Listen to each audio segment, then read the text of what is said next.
À 7h44, l'interview vérité. Thomas, vous recevez ce matin Catherine Pégard, la présidente de l'établissement public du château, du musée et du domaine national de Versailles. Voilà, fin mai 1717, il y a 300 ans pile, c'est le tsar Pierre le Grand qui était accueilli à Versailles par le jeune roi Louis XV. Il avait 7 ans à l'époque. Tout à l'heure, c'est un autre tsar, Vladimir Poutine, qui sera reçu par un autre jeune roi de France, alors pas tout à fait roi et un peu moins jeune, Emmanuel Macron. Bonjour Catherine Pégard. Bonjour. Mais déjà, pourquoi Versailles? Pourquoi un symbole de la monarchie et pas un palais de la République pour ce rendez-vous entre Poutine et Macron? Je crois que le château de Versailles est aujourd'hui un palais de la République. D'ailleurs, le général de Gaulle, le premier, l'a voulu ainsi au début de la Ve République en faisant du Grand Trianon une résidence présidentielle pour accueillir ses autres étrangers.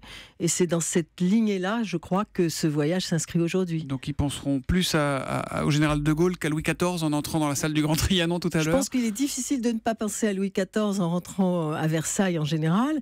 Mais lorsque vous êtes au Grand Trianon, vous pouvez penser à la fois à Louis XIV, mais aussi à Napoléon, et encore au général de Gaulle et à tous ceux qui se sont succédés dans ce lieu pour en faire l'histoire. Qui a choisi ce lieu pour ce rendez-vous? C'est une façon de flatter Poutine, de l'inviter à Versailles comme ça?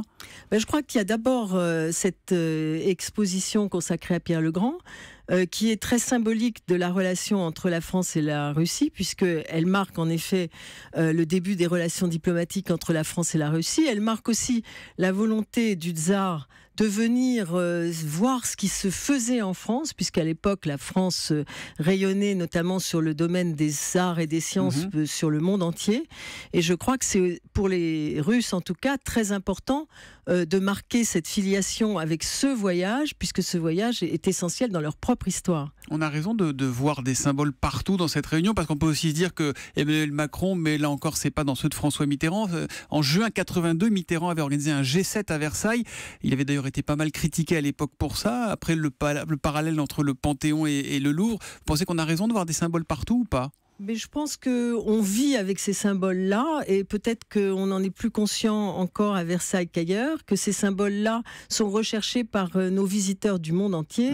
Hier, on a accueilli plus de 20 000 personnes au château de Versailles qui, consciemment ou pas, viennent y voir les symboles de la France et le symbole du rayonnement de la France sur le monde. Et c'est aussi vrai pour un touriste que ça doit l'être pour le président Poutine. C'est aussi faire de la politique que de recevoir un chef d'État aussi important que Poutine à Versailles. Ça a aussi un sens politique. Je pense que ça a un sens politique pour tous ceux qui sont venus à Versailles, qui le disent d'ailleurs très souvent dans leur mémoire. On voit bien par exemple que les entretiens du général de Gaulle avec Nixon à Trianon, qui ont duré plus de 9 heures, c'était pas seulement pour avoir une conversation familière, puisque le lieu s'y prête. C'est un lieu fait pour les relations privées.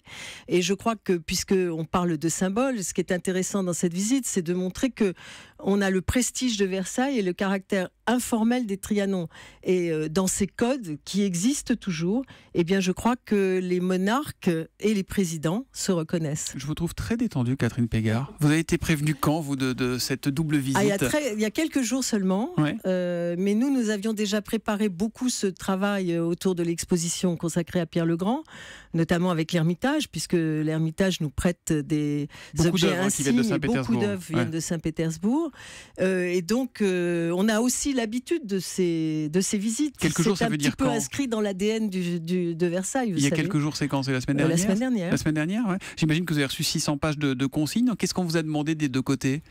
Non, je pense que à la fois les délégations russes et les délégations de l'Élysée sont venues beaucoup à Versailles faire des repérages, parce que quand on vient à Versailles, il faut d'abord prendre la mesure du lieu. C'est immense.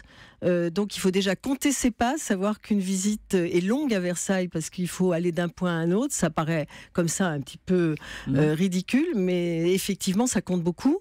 Et donc on peut faire confiance à tous les services de l'Élysée pour avoir fait ces repérages avec minutie. Et les équipes de Versailles, ils sont assez rompus, puisqu'on organise quand même beaucoup d'événements au château de Versailles. Je crois qu'en dehors de toute la vie du château de Versailles, on a dû accueillir 140 délégations diplomatiques l'année dernière et recevoir plus de 120 manifestations privées pour des dîners, pour des soirées. On va retourner en 1717 pour essayer de mieux comprendre 2017 peut-être. À l'époque, nos rapports avec la Russie de Pierre le Grand étaient-ils aussi compliqués que ceux de celle de Poutine ?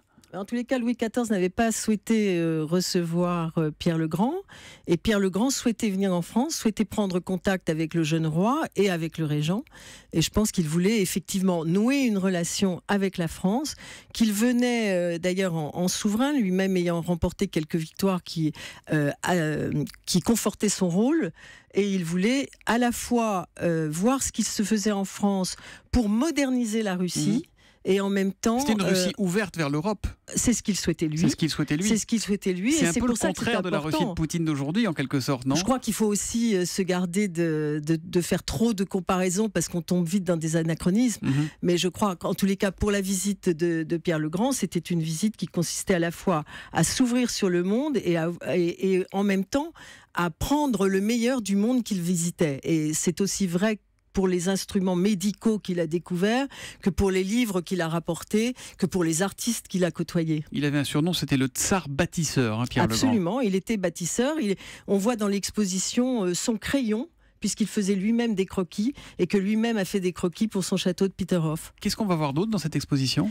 On voit beaucoup d'objets qui sera ouverte au public dès demain. Voilà. Qui sera ouverte au public dès demain. On voit beaucoup d'objets qui retracent la visite et qui donnent un portrait en creux de Pierre Ier, puisque c'est le portrait de Pierre Ier à travers cette visite et seulement ça. On ne vient pas voir une grande monographie sur Pierre le Grand.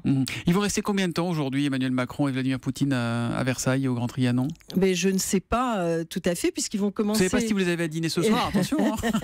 Ils vont commencer par se retrouver au château de Versailles pour une conversation privée et pour un déjeuner.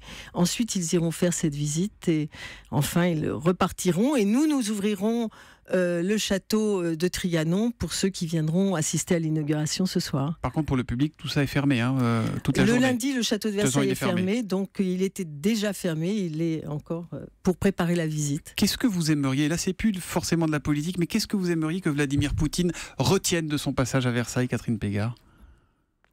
D'abord, je voudrais qu'il retienne de son passage au château de Versailles ce qu'est le château de Versailles, c'est-à-dire le symbole de la France dans le monde. Si c'est cela, je crois qu'on aura déjà fait de grands pas pour tout le monde. Vous avez appris quelques mots de russe pour l'accueillir ou pas? Non, je n'ai pas eu le temps. Bon, il vous reste encore quelques heures. Merci en tout cas, Catherine Pégard, d'être venue ce matin en direct sur Europe 1. L'exposition, je vous le disais, ouvre demain au public. Ça se passera jusqu'au 24 septembre au Grand Trianon, Pierre le Grand. Notez que dans quelques minutes, à 8h15, c'est Alexandre Orlov, l'ambassadeur de Russie en France, qui sera l'invité de l'interview politique d'Europe 1. Merci et bonne journée à vous.